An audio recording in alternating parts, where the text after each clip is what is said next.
이 조각상은 300년 가까이 하나의 소문에 시달려왔습니다.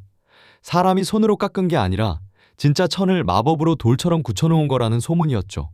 그런데 그 소문이 왜 생겼는지 알고 나면 오히려 진실 쪽이 더 믿기 어려워집니다. 이 작품은 이탈리아 나폴리의 산세베로 예배당 한가운데 놓인 베일에 쌓인 그리스도입니다. 십자가에서 내려진 예수가 대리석 침대 위에 누워있고 그 위로 얇은 수의 한 장이 온몸을 덮고 있죠. 그리고 바로 이 수의 한 장이 모든 이야기의 시작입니다. 나폴리를 찾은 여행자들이 하나같이 이 작은 예배당 앞에 길게 줄을 서는 데는 이유가 있습니다. 이 조각상 앞에 서는 순간 대부분의 사람들이 저도 모르게 숨을 멈추거든요. 분명 돌인 걸 알면서도 눈앞에 그것이 도무지 돌로는 보이지 않기 때문입니다. 놀라운 건 이겁니다. 몸을 덮은 이 수의도 대리석이고 그 아래 은은히 비치는 몸도 대리석입니다. 머리를 받친 베개도 발치에 놓인 집게와 족쇄와 가시관까지도 전부 대리석이죠. 그것도 여러 조각을 이어붙인 게 아니라 카라라에서 캐낸 단 하나의 돌덩어리를 통째로 깎아낸 겁니다. 이 수의는 탁자 위에 천을 툭 얹어놓은 것처럼 있지 않습니다. 몸에 착 달라붙어서 갈비뼈의 굴곡과 움푹 팬 목, 도드라진 쇄골의 선을 그대로 따라 흐르죠. 심지어 맞잡은 손가락 사이사이에 좁은 틈까지 파고들어 있습니다. 더 기묘한 건 우리가 이 천 너머로 몸을 비춰본다고 느낀다는 점입니다. 분명 눈이 보고 있는 건 대리석 하나뿐인데 우리 뇌는 그걸 돌과 천과 살, 세 가지 서로 다른 물질로 받아들이는 거죠. 도대체 어떻게 이런 일이 가능할까요? 이런 베일 조각을 분석한 학자들에 따르면 조각가는 실제로 몸 위에 얇은 돌막을 한 겹 씌우듯 깎아내지 않는다고 합니다. 대신 얼굴과 몸을 마치 베일이 없는 것처럼 먼저 완성한 뒤 그 위에 가느다란 능선과 미묘한 결만 얹어 천이 있음을 슬쩍 암시하죠. 그리고 나머지 투명함은 그걸 바라보는 우리 뇌가 알아서 채워 넣는 겁니다. 디테일은 소름이 끼칠 정도입니다.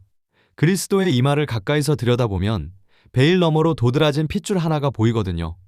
예배당의 공식 설명은 이 핏줄을 두고 아직도 맥박이 뛰는 것만 같다고 적고 있습니다.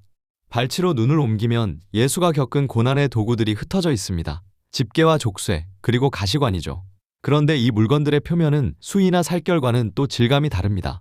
산마르티노는 우리가 금속과 천과 살, 적어도 세 가지 물질을 느끼게 만들었고 그 모두를 단 하나의 대리석 덩어리에서 끌어낸 겁니다. 이쯤 되니 당시 사람들은 도무지 믿을 수가 없었습니다.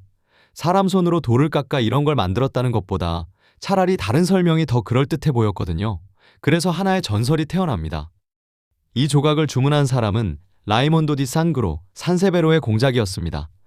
그리고 이 전설을 이해하려면 먼저 이 남자가 어떤 인물이었는지부터 알아야 하죠. 그는 나폴리 프리메이슨의 수장이자 스스로 온갖 실험에 몰두하던 연금술사였고 기상천외한 물건을 만들어내는 발명가였습니다. 그의 발명은 거의 예술에 가까웠습니다. 코르크로 만든 말이 물레바퀴를 굴려 나폴리만을 가로지르는 마차를 선보이는가 하면 터뜨리면 새 지저귀는 소리가 나는 불꽃을 만들어내기도 했죠. 훗날 그는 더 섬뜩한 것도 남깁니다. 같은 예배당 지하에 사람의 뼈대 위에 혈관까지 정교하게 재현한 두 구의 해부 모형을 두었거든요. 어찌나 정밀했던지 사람들은 수백 년 동안 그가 살아있는 하인에게 어떤 약물을 주입해 혈관을 그대로 굳혀버렸다고 믿었습니다. 하지만 2008년 런던 대학교 연구진이 조사해보니 그 혈관계는 철사와 밀랍과 실로 만든 정교한 인공물이었고 진짜인 건 오직 뼈뿐이었죠. 이런 남자가 주문한 조각이었으니 소문은 자연스럽게 조각상으로도 옮겨붙었습니다. 공작이 산마르티노에게 진짜 아마포 천을 화학적으로 처리해 대리석처럼 굳히는 비법을 가르쳐줬다는 겁니다. 방문객들은 수십 년 동안 이 이야기를 사실로 믿었고 놀랍게도 지금까지 믿는 사람이 있습니다. 하지만 기록은 전혀 다른 이야기를 합니다. 1752년 12월 16일자로 나폴리 은행의 역사 기록 보관소에 한 장의 영수증이 남아있거든요. 거기에는 공작의 서명과 함께 산마르티노에게 50두카트를 지급하라는 문구가 또렷이 적혀 있습니다. 그것도 대리석 베일로 덮인 죽은 우리 주님의 조각상 대금으로 말이죠.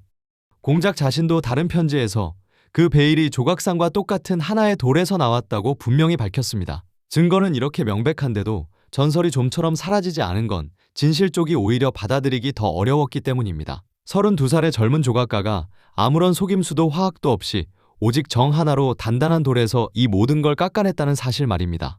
게다가 여기엔 놀라운 사실이 하나 더 숨어 있습니다. 산마르티노는 사실 이 조각을 맡을 사람조차 아니었거든요.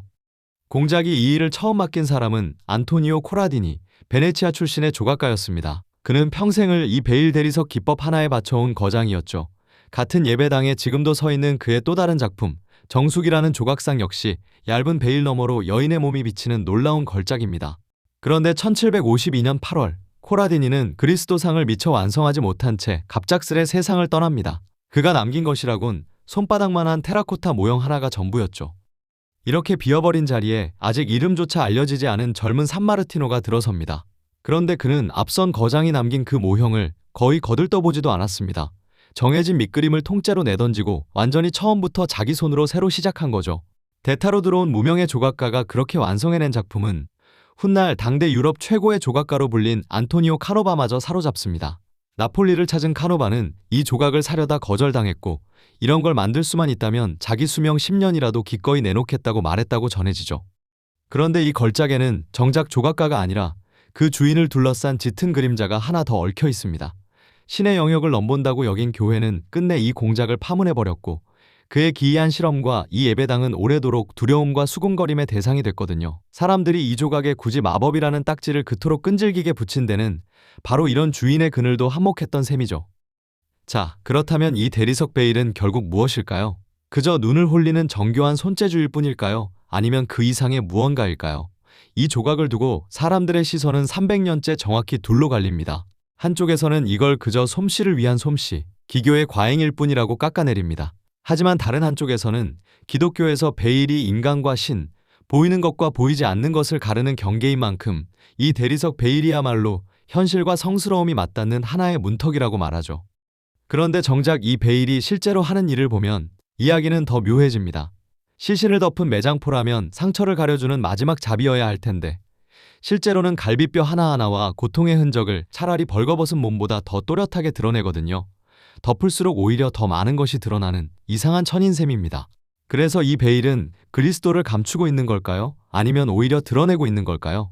감춤이라 본다면 거기엔 따뜻한 연민이 남고 드러냄이라 본다면 존엄마저 벗겨내는 서늘함이 남습니다. 300년 가까운 세월 동안 이 조각은 마주하는 사람마다 똑같은 질문 앞에 세워왔습니다. 여러분은 이 조각 앞에서 남겨진 기록을 믿으시겠습니까?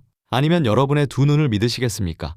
여러분의 생각을 들려주시고 또 다른 명화의 비밀이 궁금하시다면 구독, 좋아요, 그리고 댓글로 함께 해주세요.